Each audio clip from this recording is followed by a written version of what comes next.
Hi, how's it going? This is Resident of Collinwood for YouTube back with another read along review for Benight and Beguile, written by John Philip Betancourt. Book 3, Chapter 11.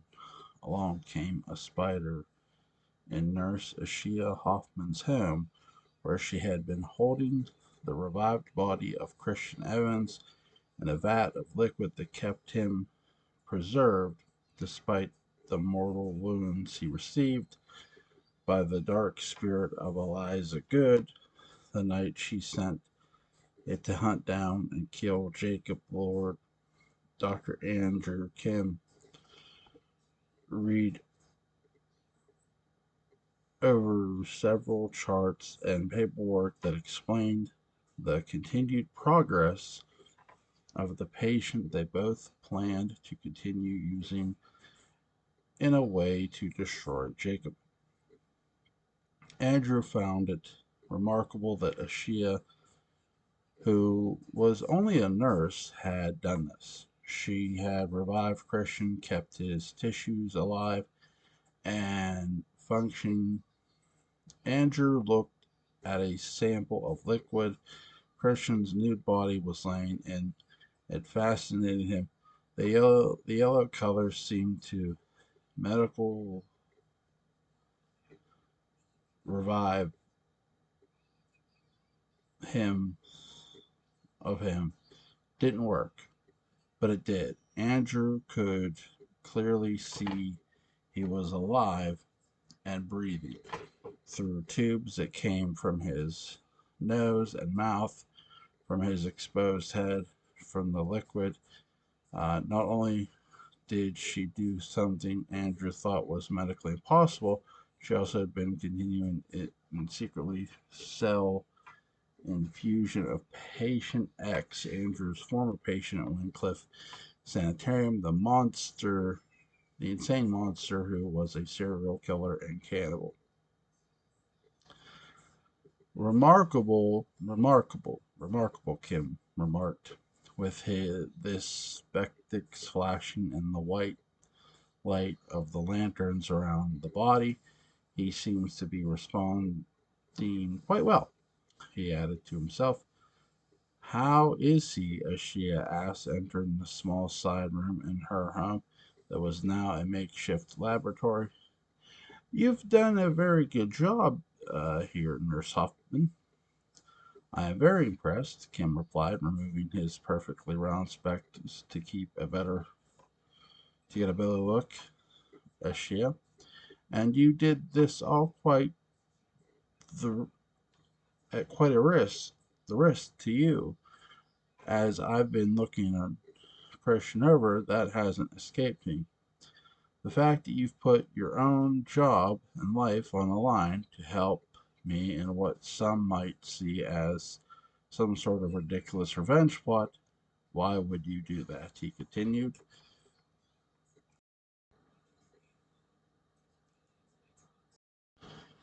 She walked over in her long dark dress with the white apron still stained with the various fluids from patients before.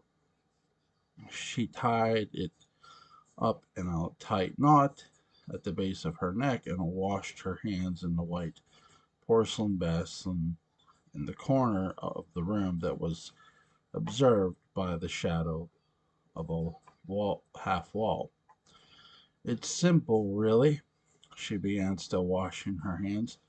There are things in my own life that I feel need to be rectified. I've come a long way, just as you've seen, and I want to make it right. All of it. It needs to be made right, she said, turning back to Dr. Kim now with her hands clean and a syringe in her hand. And that, Kim asked about the syringe. For the patient, she said with a smile, noticing he seemed nervous, perhaps thinking the needle was for him. It's time for more cellular transfer. Ah, yes. The two went over to Christian, who was still under the influence of the sleeping aid given to him by Ashia that rendering him unconscious until they wanted to wanted him to wake. The timing of this needed to be perfect. They wanted the cells to this time accumulate in his body at a higher rate and continue to multiply while in their care, so that when they were ready to release him as a weapon, as a loaded weapon of death on Jacob, he would not fail, not this time. They're playing for keeps, kids. Kim lifted Christian's muscular arm and saw the healing bruises and wounds from the fight.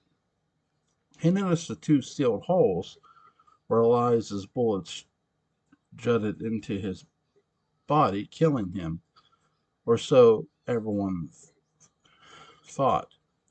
The doctor then took a second to think about what he was doing. It was weighing on him. Did he really want to do this again to this poor man? Did he really want to start this entire process all over, creating this monster flesh eating man using the DNA from a former patient of his that died in a disastrous and horrible death due to his madness and hunger for humans? Is there a problem, doctor? Nurse Hoffman asked, her eyes zeroing in on Andrew's shaking hand.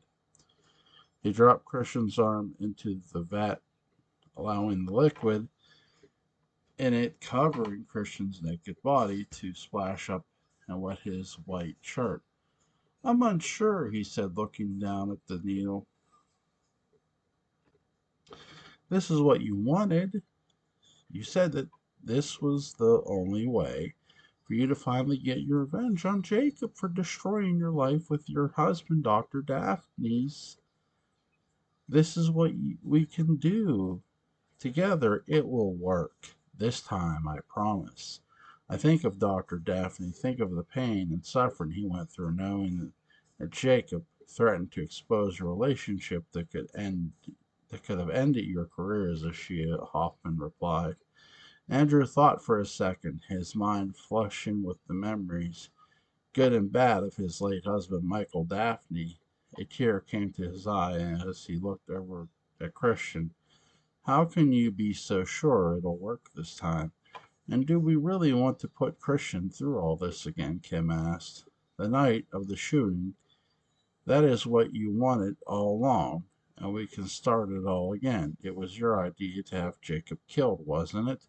Why not do yourself proud and keep it up, as Shia said, as she began to think Kim was responsible for the shooting of Jacob and Christian. The shooting, Kim said. I don't have anything, I don't know anything about that. I did not harm Christian with a gun. He added, you know this. As Shia wasn't so sure, it only made sense to her that he would not only use Christian to kill Jacob, but then try to kill Christian to silence him, as she had already made up her mind on that front. The attempted murders were just one more added notch on Kim's resume to end all the sham and secrecy Jacob brought down on him. So, real quick, I'll continue reading. Jacob was shot, as you guys know, by the hunter that Eliza sent, but a lot of people have been sort of blamed for it. And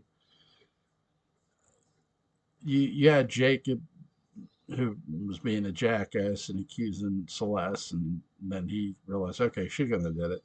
Um,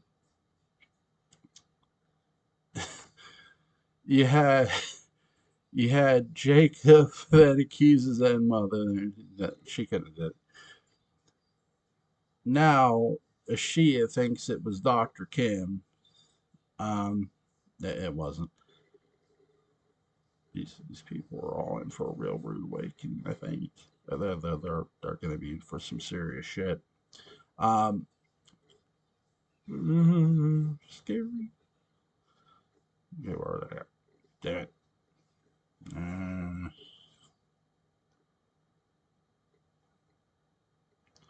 this man This once strong and healthy creature is here in this vat. Should we really be doing this? He asked, his conscience getting the best of him.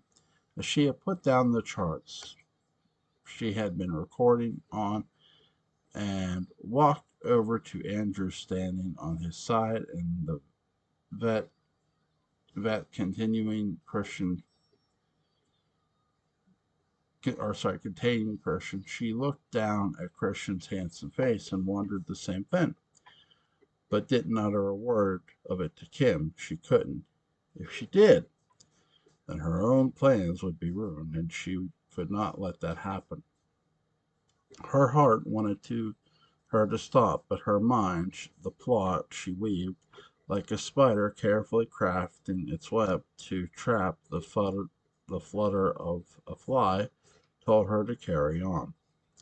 This is what you designed, all this.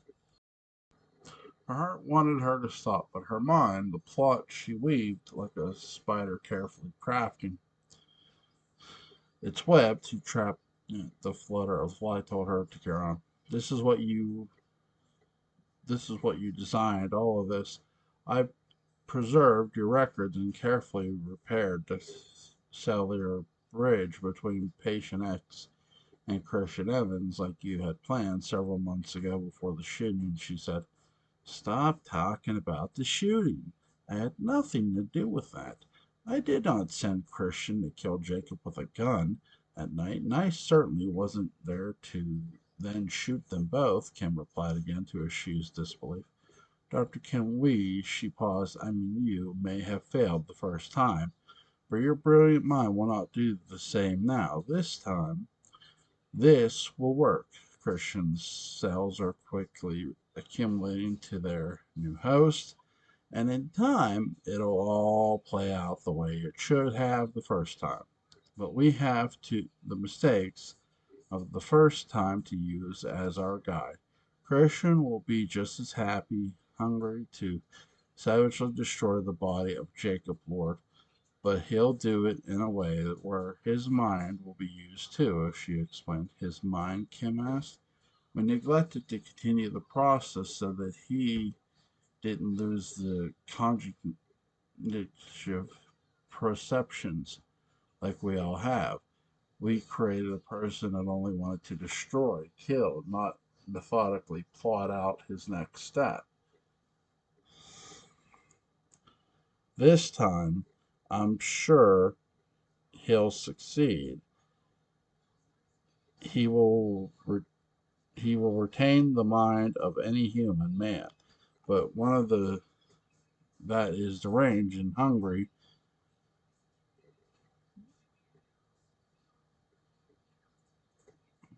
for the flesh of another. It's perfected, as she answered sinisterly. Kim thought about Nurse Hoffman's words. They were clear, they were true, and he was intrigued. You've been testing this theory out that he will have more of a mind to control himself and act in a way that will get the job done instead of just run amok and lose his target, Andrew questioned. She lifted a brow and smirked, seeing he was intrigued again. Yes, she replied. Very well. Let's continue. Kim turned back to Christian and lifted his arm out of the vat, allowing the liquid he was suspended in to run off his smooth skin back into the yellow liquid bath.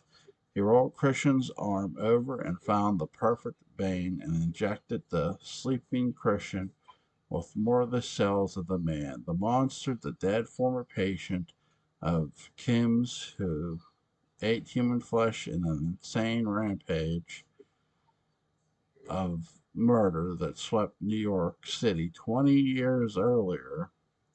As she watched as Kim gleefully started to feel good about himself again, he started to feel happy. Finally, he'd get revenge for himself and his husband who had died so long ago. and so tragically. Their love was used against him by Jacob, used as a weapon to demean them, to embarrass them, and go to plunge them into scandal. Just to get back at the two male doctors for that Jacob believed was maltreatment of his father, Albert, when he was in their care at Wincliffe so many years ago. Now, Kim thought Jacob would get what was coming to him. Ashia recorded the patient's reactions into the charts as the two thought of her motive for this act. She too thought of a way she so desperately needed Christians productive to work, and how badly she needed all of her hard work behind the scenes to come to fruition.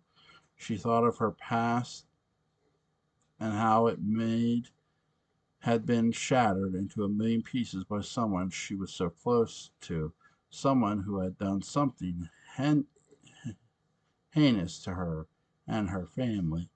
They took her father away from her. Without her father in her life, she and her family crumbled. They became desolate, alone, abandoned, pushed aside by society. This event scarred her for life.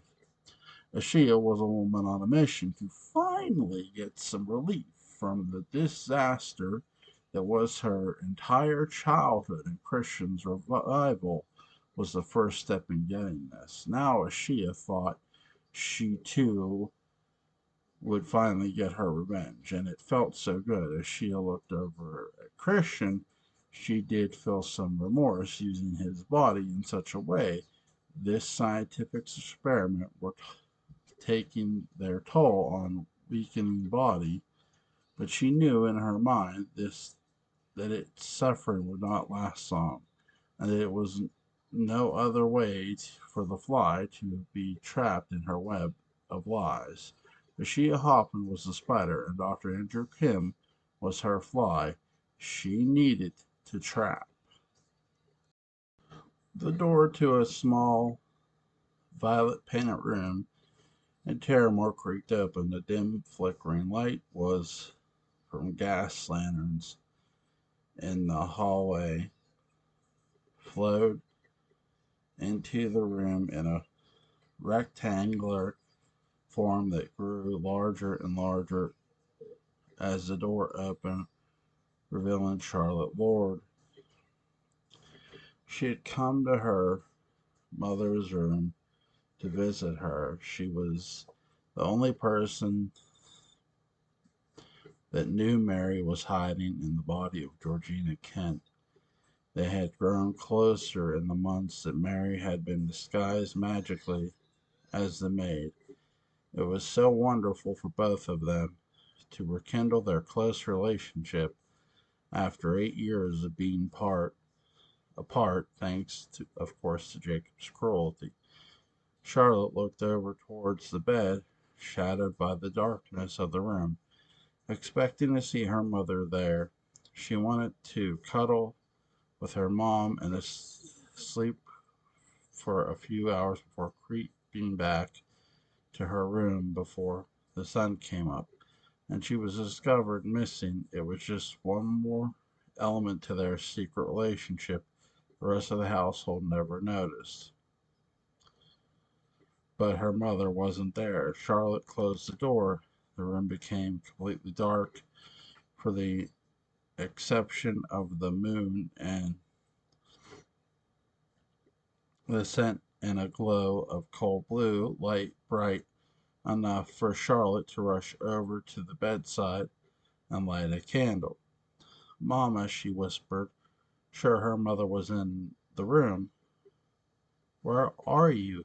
As Charlotte came around the bed towards the window, where a larger mirror on a wooden stand was, she saw her mother, her real mother, body, face, and all, laying passed out on the floor, covered in sweat. "Mamma!" Charlotte screamed, rushing to her mother's side. "What happened?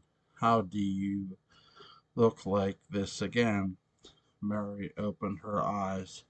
She was cold. Her heart feeling slow and beating at a strange pace, she lifted her hand to touch her daughter's face from the floor and smiled sweetly. For a second she had forgotten what had happened to her, but then she turned and saw a glimpse of herself in an oval mirror that had been turned slightly downward towards the ground. "My God," Mary said in a weak voice, "Charlotte, I can't be seen like this. I have to get up. Please help me up. Please help me up," Mary begged. "What happened? Do you know?" young Charlotte asked, struggling to help her mother up for her little 10-year-old arms. Mary wasn't sure. She had no idea what had happened, but the idea that something had gone wrong with her mother's spell was the obvious answer. But what? Mary, on Charlotte's arm, wobbled over to the bed, where she sat down to catch her breath. She was incredibly weak. The force of the powers that held over her to make her into Georgina had sucked so much energy out of her when she changed back, and in that moment of repose it dawned on Mary what had happened. Eliza be must have left Good Island, breaking the spell. "Mother," Mary whispered in worry, "Charlotte, I have to get out of here. No one can see me like this. They still have it out for me for what happened at Evie and Sebastian's wedding. Can you help me? Can you help me to the study so that I can escape through the passage there?" Mary asked, knowing where all the secret doorways were in the mansion. Charlotte nodded yes and put her mother's arm over her shoulder. "Thank you, my girl," Mary said, squeezing her daughter tight to her body as they slowly made it to the bedroom door. As the two slowly tried to make Mary's escape, her body began to feel heavy. There was too much energy taken from her when the transformation had occurred. She couldn't even use her own powers to try and re energize herself. There was nothing she could do. Her whole body started to feel faint again, and suddenly coming close to the stairs, Mary fainted. "Mama!" Charlotte shouted, then covered her mouth as her voice echoed into the soaring ceilings of Terramore. As Charlotte feared, someone heard her cry. Another bedroom door down the hall opened. A light from inside the room became covered by the shadow of a person standing at the door, listening of what or who had said Charlotte's words at the foot of the stairs when no one said another word, and Charlotte attempted to drag her mother back to her room. The person made their presence known. It was Celeste, fully pregnant, fully shocked to see Mary on the floor. "What the devil is going on here?" Celeste said to Charlotte, who was terrified. "What is Mary doing here? Why is she dressed like this?" Charlotte added nothing, noting Mary was in Georgina's nightgown. "Celeste, please listen. Help me," Mary said in a whispering, weak voice. "Please," Charlotte said softly, her tears now streaming down her face. "My God," Celeste said as she reached down and helped Mary up. The two, Celeste and Charlotte, helped the in and out of conscious Mary down the long hallway back towards her bedroom. Celeste did not stop there. To Charlotte's surprise, she knew that whatever was going on was more than anyone in the household would understand, and she was sure Mary did not want to be discovered. Charlotte then turned where she were going, if not back to Mary's room, the turret.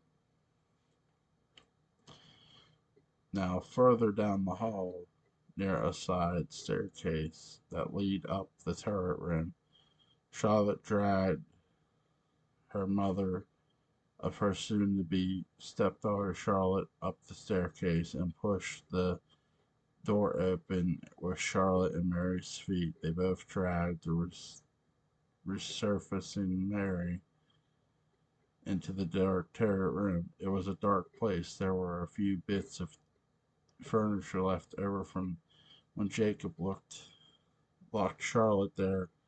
Celeste lit a candle and found a gas lantern and lit it as well. The room and stone walls, ancient and cold. She fluffed up a pillow and dusted off a small bed, then helped Mary up, and they laid her on the bed.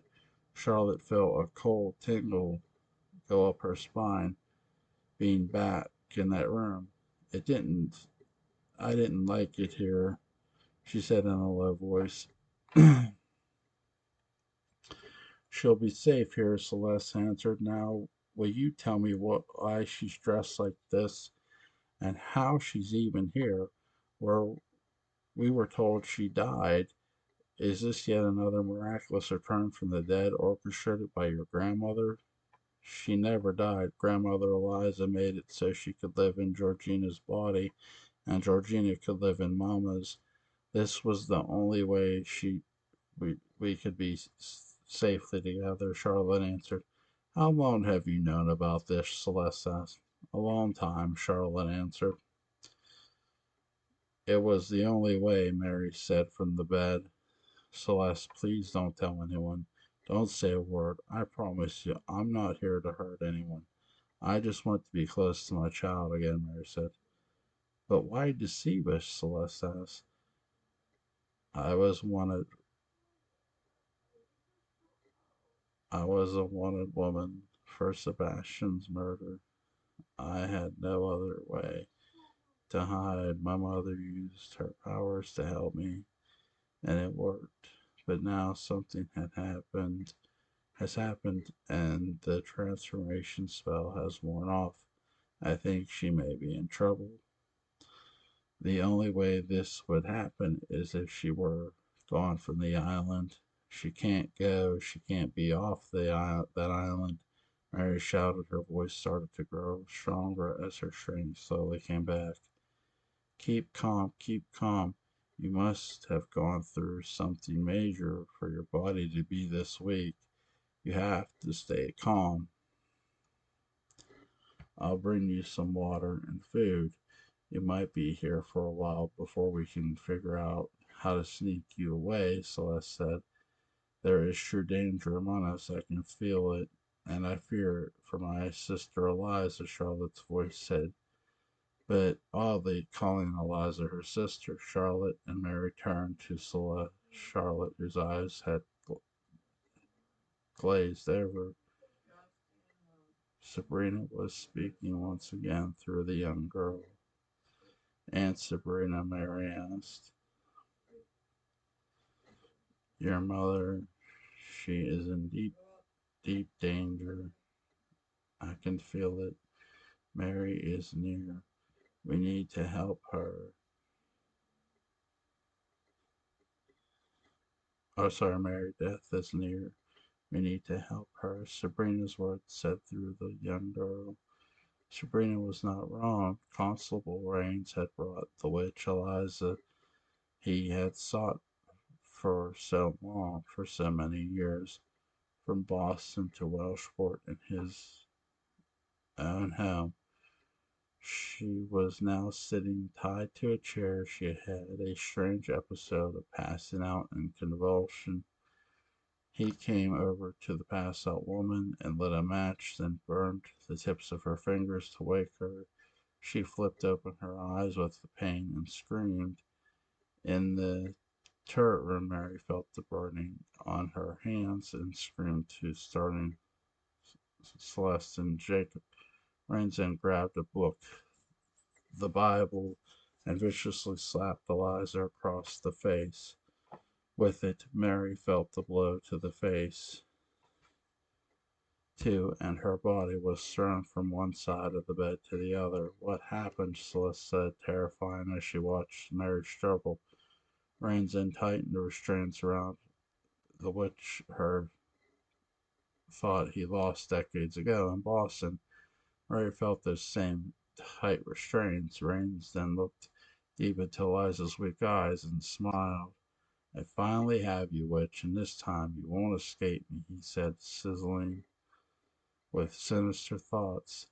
Then he lifted up a book and opened it to the center, revealing a drawing of a witch being burned at the stake. You'll meet your dark maker soon enough, and will be free of your wickedness. Charlotte went over to her mother to comfort the woman, who was breathing heavy and in pain. She tried to help her, but then back in the village, Rain slapped Elias again with the book in his hand, and the jolt forced Mary to swing her arm over and hit Charlotte so hard that she flew back on the stone floor of the church.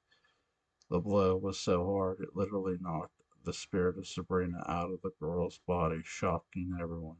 Mary and Celeste looked on as the ghost of Sabrina was glowing in blue light above the young girl who was coming to after the fall. Then Sabrina smiled at the woman and vanished into the walls of the house, free from her world inside the 10-year-old Charlotte. Lord, Mary looked at Charlotte, who seemed to be confused. They all were. Mary looked down at her hands that had marks and restraints that were not there, and burns on her fingers tips from fire she never touched.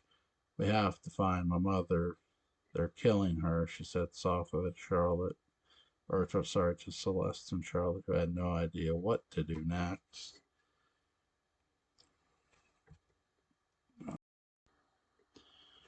In his bed, swaddled in his luxurious sheets, Jacob Lord slept. His body still felt the pains of the wounds that were healing from the shooting he survived. As he slept, a bright light began to glow from under the door. It was bright and powerful and began to flow in from under the water as it were water flowing in from some unknown leak. The flowing light went across the bedroom floor, growing in size as it entered from under the door, and finally came to a perfect round, bright circle at the foot of Jacob's bed.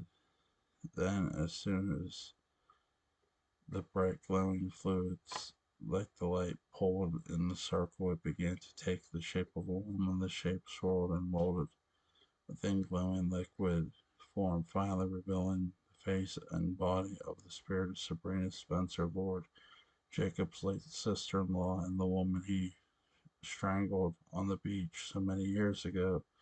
She floated there at the foot of his bed, watching him sleep peacefully, and felt disgusted by the innocence of his face in sleep. How could someone so vicious, a murderer, a thief, a convert, and a monster look so innocent when he wasn't? As she floated there, she moved over to the sleeping man and stood over him. She breathed in the air he exhaled. He slept. She could smell his skin, sweet and clean. She wanted him to die, too. She hated him so much, and the hate inside of her had not been this strong in all the time she possessed Charlotte, but now, on her own, free from the girl's body, all the feelings and emotions held back so long came to the surface of her ghostly body. She reached down toward Jacob's neck, her hands becoming solid with life.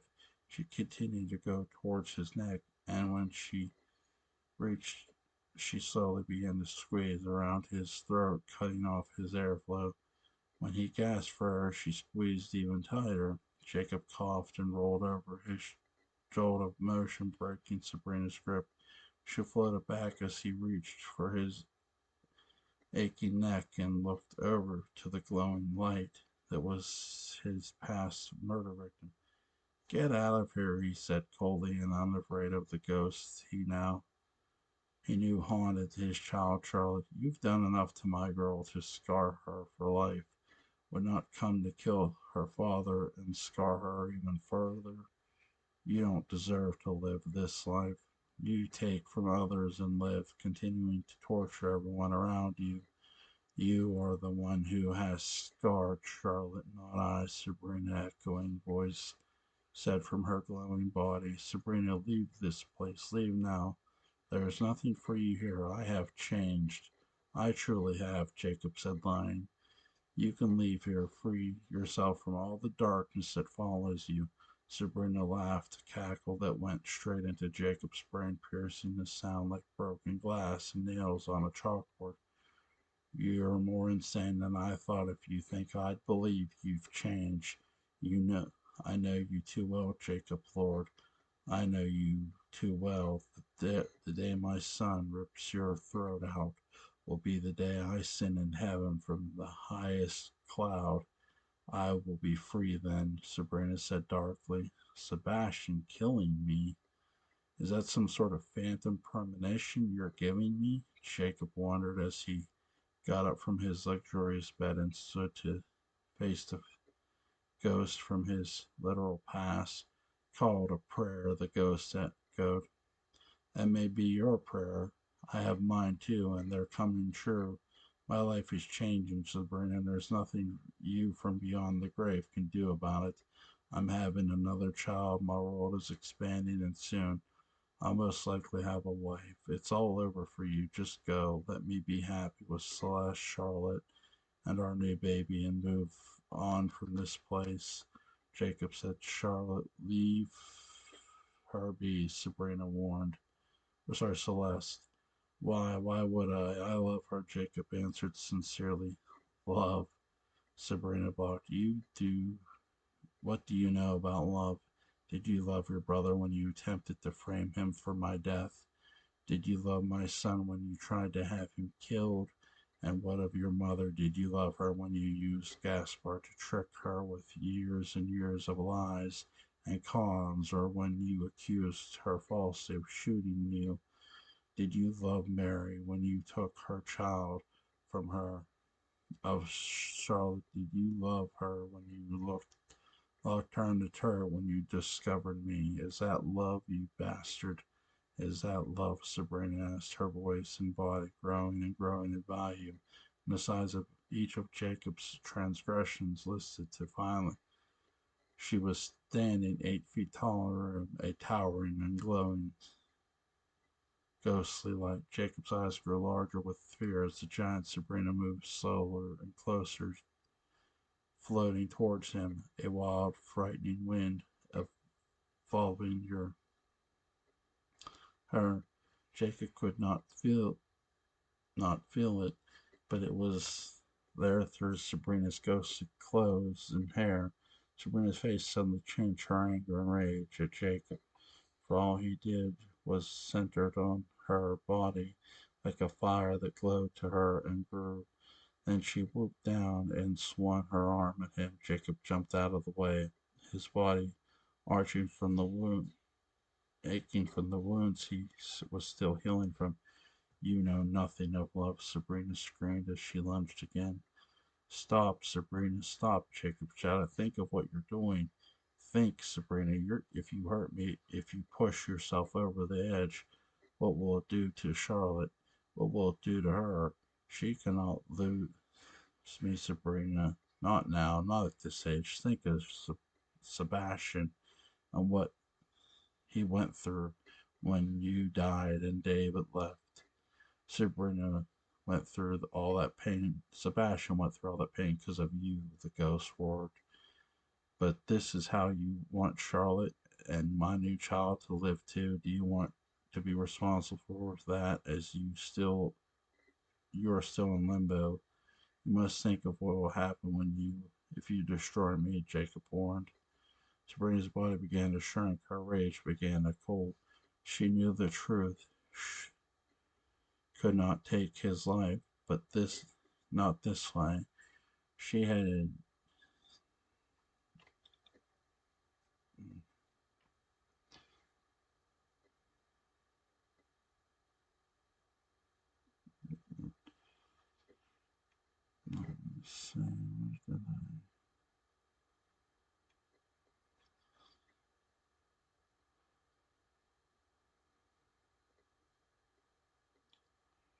she yet to transgress into the other world? If she did not, if she did do something cruel and evil, perhaps she'd fall to the dark world of flames, not one of light and good. For her own salvation of the afterlife, she could not take a life, even Jacob's miserable one. Sabrina, now a normal stature, sneered at her enemy Jacob.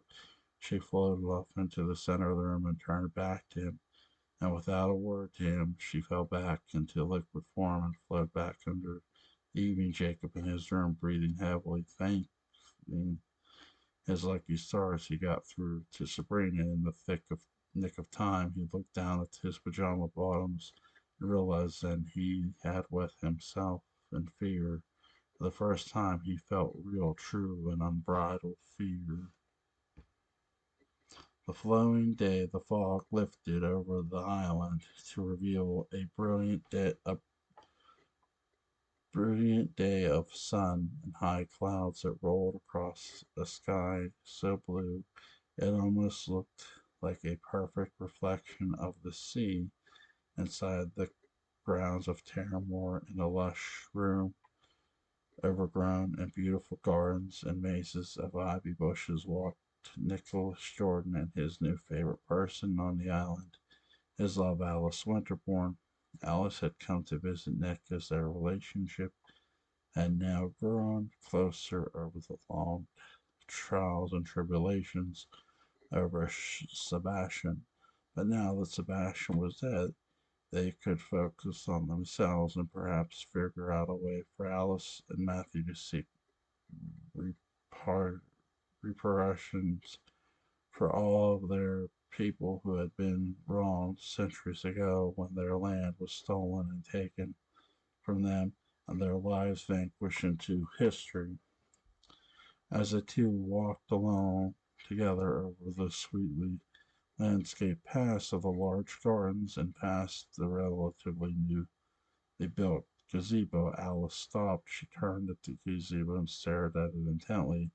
"What is it?" Nick asked, switching from his topic of conversation. "This place, something feels strange here," Alice said, sensing the dead body of Gaspar to prove that Jacob buried under the gazebo after discovering his mutilated body left by Sebastian. "Are you okay? You're looking sickly. Should we sit down?"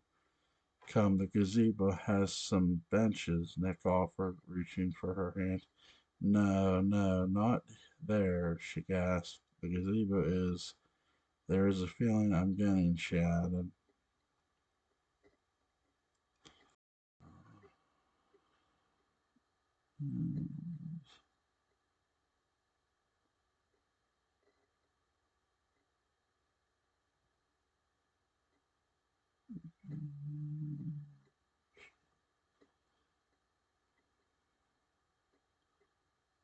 But before the two could investigate more, Evie and Matthew came around the corner from inside the mansion. "Hello, you two," Evie said, smirking levelly at her brother with the young lady he chose to start a relationship with. "Evie, it's so good to see you." "It's so good to see you," Alice said quickly, moving from gazebo to her friend from Wincliffe. "Matthew just popped up to bring you home, but I said you both should stay for dinner. I think it would be nice for us all to share some time together after everything we've been through," Amy said, gushing in her bright yellow and white orbs. Nick looked at Alice, who seemed happy about the idea, but at the same time there were still some very important issues who needed to talk about, especially with Evie's knowledge of the history of the island and family she was so quickly accumulating to. "I think we would have a lot to talk about," Nick mentioned. "I really want to tell you about what I found about in Albert Lord's office and in his journal. I think you need to know all of it," Nick said to his sister. Ava looked at Alice and then Matthew, and the two of them seemed already to know what Nick was talking about. "Why do I feel like I'm out of the loop here? Do all three of you know more than you already told me?" Evie's ash shading her eyes from the sun as she spoke. There's a lot of interactions between my people and the Lord family, not just the Lord's, but other families too. But Alice, excuse me, and I are in particular, well, will go far back with Albert. Matthew interjected. You know him? Evie asked. In a way, yes, Alice answered. Evie, Sebastian may be gone, but the danger all around us seems to be floating around as just as those clouds linger in the sky. This island is a cauldron of spirits and painful memories and stolen land and murder. Evie, the entire island is cursed from the high reaching trees and the forest to the rocks. They give this island its shape. Alice, tell her, Nick said. Our people were devastated for centuries by the first settlers and later the descendants of those people. They killed many. Others left. Others came back. They were killed too. Other people who were natives here left a curse, and all that dwell here for all time. There is no breaking the curse, Matthew finally explained. Alice agreed and added, the curse is forever. And what am I to do with this information? I've made my life here. I'm a part of this family now, no matter how horrible the past. I can't change it. I can't make it better alone, Evie said. But you can leave, Alice said. Well, wait for Mother to arrive, Evie, and once she does, we'll all leave. Nick said, noting Evie and Nick's mother were still en route by ship from England after her husband's death here. Evie bit her lip, knowing what to say. You would be safe. I would make sure of that, Matthew added. We could leave. We could let the curse play out the way it will play out, but we will be gone and safe from it, Nick said, his voice tightening with worry. Evie looked at Alice and to Matthew and to her brother Nick. They truly wanted her to make a decision on leaving the cursed island and her cursed family as much as she was frightened by the reality that her new whole new life on Welshport was now in limbo due to a curse on the denying people, Alice and Matthew's people.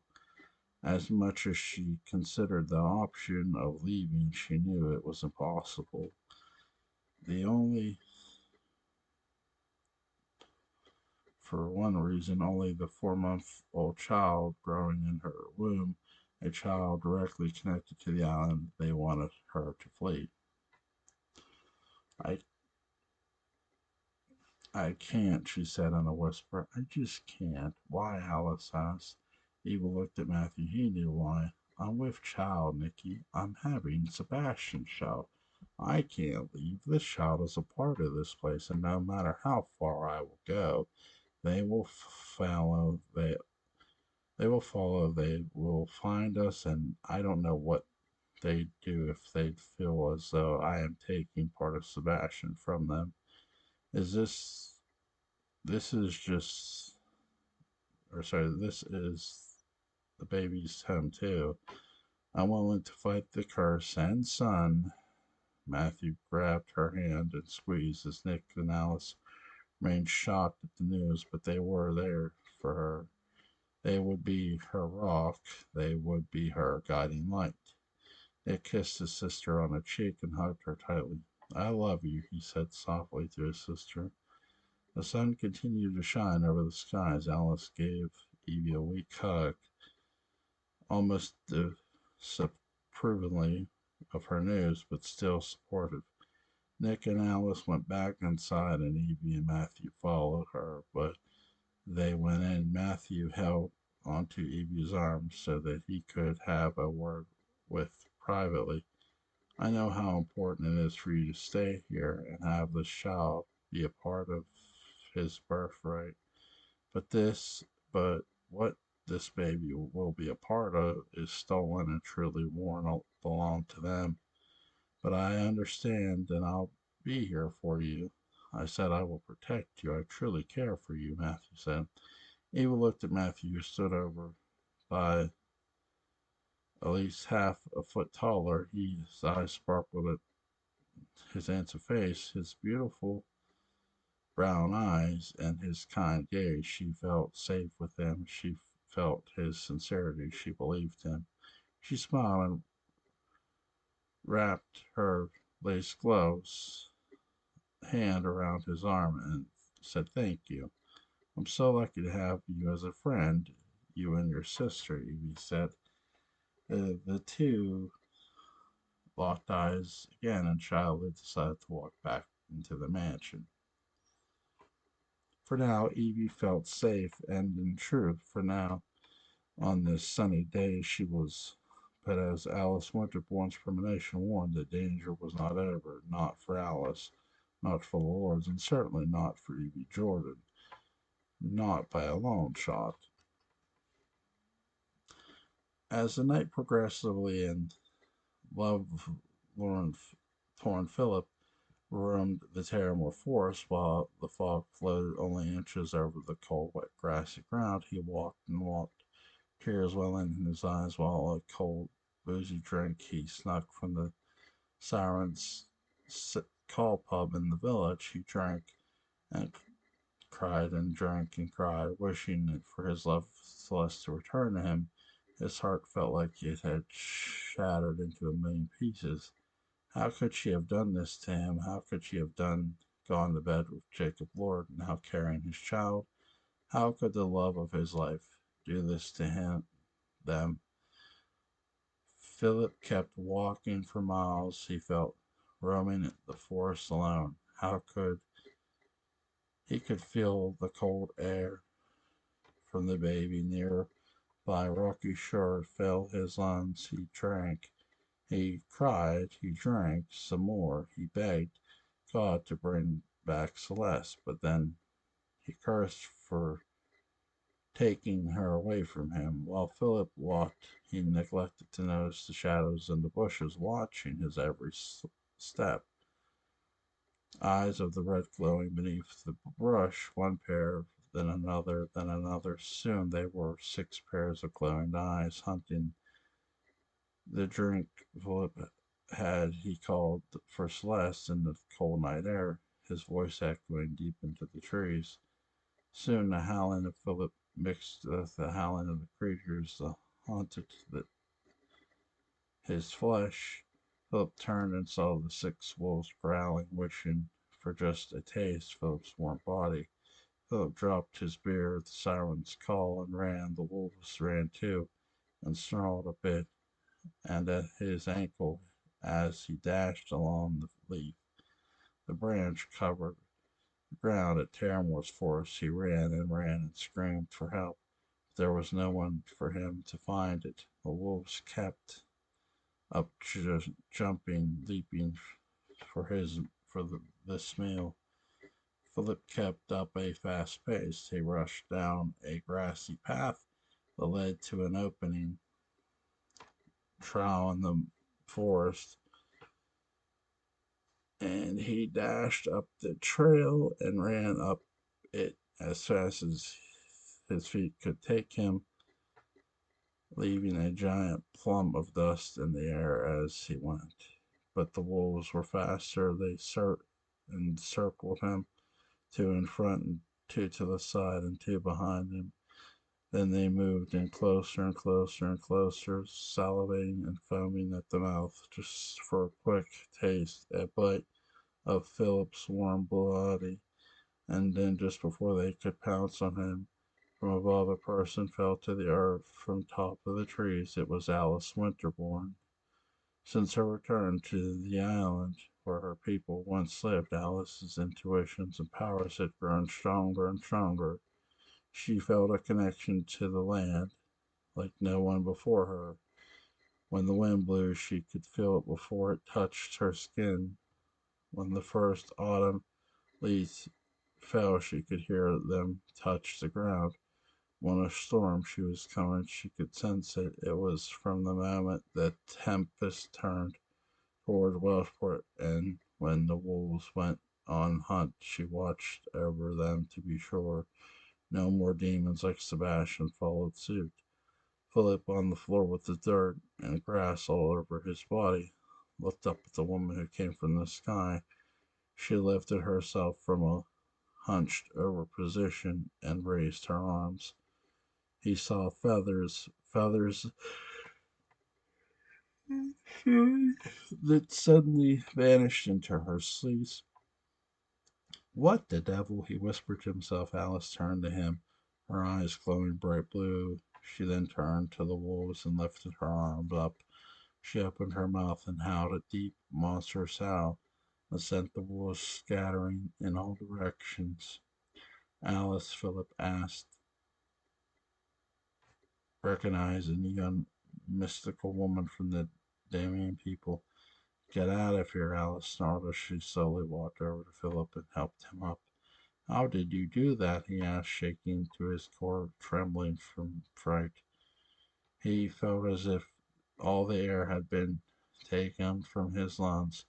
He stood there slightly less drunk than before, dirty and exhausted from the run through the forest, and felt frozen in Alice's mysterious gaze. I said, go.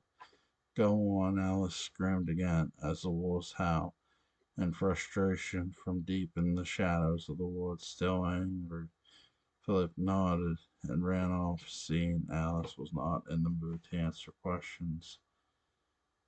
The wolves howled, and again into the night, disappointed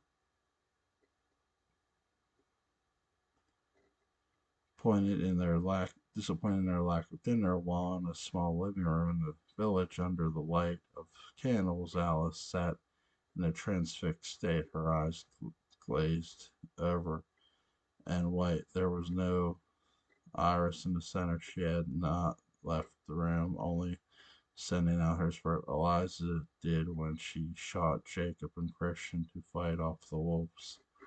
Alice knew this was no ordinary pack of wolves searching for an easy supper. These were Sebastian's wolves, the pack that ran by the light of the moon and once did the vampire's bidding. These were wolves still mysteriously pow- powdered by Sebastian's supernatural, sure that perhaps to them still haunted the forest he once roamed in the night for a bite of fresh blood. She wondered just how much of Sebastian's aura was there, and if perhaps there was still power in it to return him again. Now lost in the forest, Philip ran and ran so far away that from Alice that he was led into a heavily wooded area that he did not recognize at first. Then, the distance faint light glowing, he made his way through the fog, thick brush pushing way on the grounds of Terramore House that was built in the center of a giant patch of pine and birch trees. He looked around in somewhat confusion, thanks of the beer flowing through the veins. At the same time, Philip began to realize where he was. Celeste walked into a lavish terrace with Rebecca's pet dog, BB, out for one last stroll before bedtime.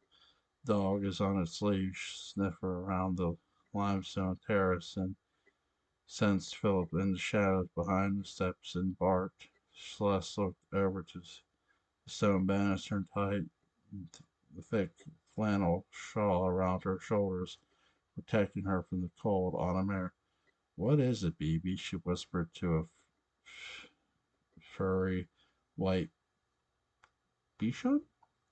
Then, after one more bark from BB, Philip revealed himself. Celeste, Philip said, dissolved in a mess from the bottom of the steps. Philip was sweaty and cold. He walked up the few steps of the terrace and felt like it was fate. Then he and Celeste, the woman he loved, was waiting for him, it seemed. My God, Philip, what are you doing here at this time of night? Are you ill. You look a mess, she said, reaching down to pick up Baby. I was walking in the forest and I found you. He answered, giving off a strange vibe to Celeste. You were walking in the forest this late, she asked. I'm glad I ran into you, Celeste. Please come home. To do, I don't want to know what to do without you.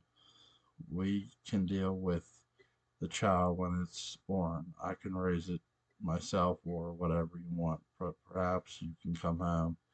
Labash stepping up the steps closer to Celeste and Baby, who began to growl, smelling the wolf's step, stench all over Philip. Celeste looked down on the top of the terrace at Philip. She could see his heart was just as broken as hers, but the deed was done. Jacob has already discovered the baby was his, and she was prepared to be his wife, so the child lived in a proper home with both its parents, no matter how cold a lie she would lead being Jacob's wife.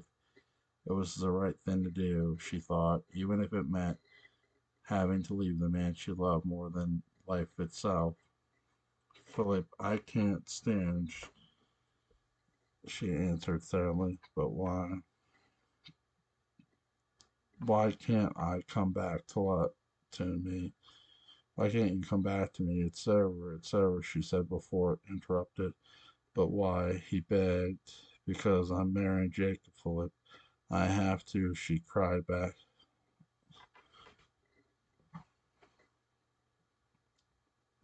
Baby whimpered in her arms. Philip's heart, whatever was left of it, sank into his stomach and died even more.